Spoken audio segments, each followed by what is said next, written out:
Hello everyone, আজকে আরও একটি নতুন রেসিপি নিয়ে আপনাদের সামনে হাজির হলাম। আমার আজকের রেসিপি হচ্ছে চিকেন দিয়ে লাউ রান্না।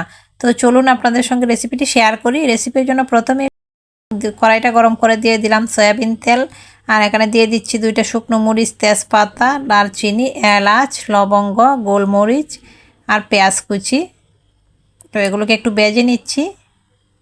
এখন দিয়ে দিচ্ছি পেঁয়াজটা যখন ব্রাউন কালার হয়ে আসবে এই পর্যায়ে এখানে দিয়ে দেব পেঁয়াজ পেস্ট, আদা পেস্ট এবং রসুন পেস্ট দিয়ে 1 মিনিটের মতো ভেজে নেব।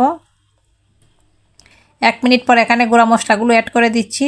হলুদের গুঁড়া, জিরার গুঁড়া, মরিচের গুঁড়া, ধনিয়ার গুঁড়া, লবণ, অল্প পানি দিয়ে মশলাটাকে ভালোভাবে কষিয়ে নেব।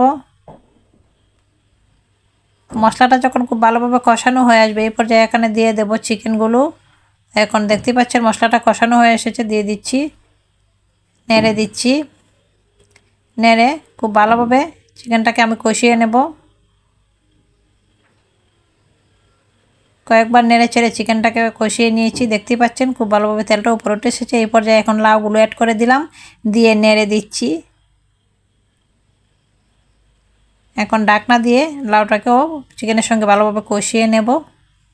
আর এখানে আমি আলাদা কোনো পানি অ্যাড করব না, লাউ থেকে যে পানিটুকু উঠবে সেটা দিয়ে আজকে রেসিপিটা তৈরি করব।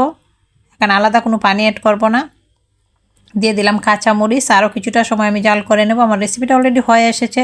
আমার রেসিপি দেখার পর যদি ভালো লেগে থাকে তাহলে অবশ্যই আমার ফেসবুক পেজে একটা ফলো দিয়ে রাখবেন, আর রেসিপিটিতে লাইক কমেন্ট শেয়ার করতে ভুলবেন না। আর যারা ইউটিউব থেকে দেখছেন তারা আমার ইউটিউব চ্যানেল একটা সাবস্ক্রাইব করে দেবেন।